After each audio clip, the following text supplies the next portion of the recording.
ಇದೇ ನವೆಂಬರ್ 15ರಂದು ಬಳ್ಳಾರಿಯ ಮೇಯರ್ ಸ್ಥಾನಕ್ಕೆ ಚುನಾವಣೆ ಗರಿಗೆದರಿದ ರಾಜಕೀಯ ಚಟುವಟಿಕೆಗಳು. ಹೌದು, ಪಾಲಿಕೆಯ ಮೇಯರ್ ಸ್ಥಾನಕ್ಕೆ ಬಳ್ಳಾರಿಯಲ್ಲಿ ಭರ್ಜರಿ ತಯಾರಿ ನಡೆದಿದೆ. ಈ ಮೊದಲೇ ಮೇಯರ್ ಆಗಬೇಕಿದ್ದ ಮಹಾನಗರ ಪಾಲಿಕೆ 30ನೇ ವಾರ್ಡ್ನ ಸದಸ್ಯ ಎನ್ಎಂಡಿ ಆಸಿಫ್ ಬಾಷಾ ಅವರಿಗೆ ಕೊನೆ ಕ್ಷಣದಲ್ಲಿ ಅವಕಾಶ ಕೈತಪ್ಪಿತ್ತು. ಆದರೆ ಈಗ ಅವರಿಗೆ ಮೇಯರ್ ಸ್ಥಾನ ನೀಡಲೇಬೇಕು ಎಂಬ ಕೂಗು ಕೌಲ್ ಬಜಾರ್ನಲ್ಲಿ ಕೇಳಿಬರುತ್ತಿದೆ.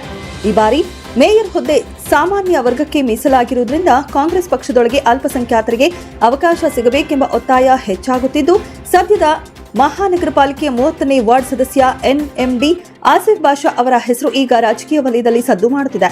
ಪಕ್ಷ ನಿಷ್ಠೆ, ಜನಸಂಪರ್ಕ ಮತ್ತು ನಿರಂತರ ಸಾಮಾಜಿಕ ಸೇವೆಗಳಿಂದ ಅವರು ಪಕ್ಷದ ಒಳಗೂ ಜನರೊಳಗೂ ಒಳ್ಳೆಯ ಅಭಿಪ್ರಾಯವನ್ನ ಹೊಂದಿದ್ದಾರೆ.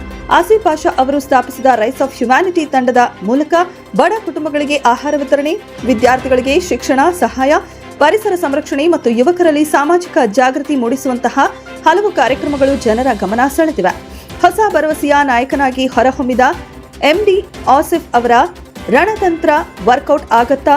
ಜನನಾಯಕರು ಬಕ್ರೀದ್, ರಂಜಾನ್ ಹಬ್ಬಗಳಲ್ಲಿ ಮಾತ್ರ ಮುಸ್ಲಿಂ ಸಮುದಾಯನ ಓಲೈಕೆ ಮಾಡ್ತಾರಾ ಅಥವಾ ಅಧಿಕಾರ ಕೊಟ್ಟು ಸಾಮಾಜಿಕ ನ್ಯಾಯ ಕಾಪಾಡ್ತಾರಾ ಅನ್ನೋದನ್ನ ಕಾದು ನೋಡಬೇಕಾಗಿದೆ. Bureau report, BP news, Ballari.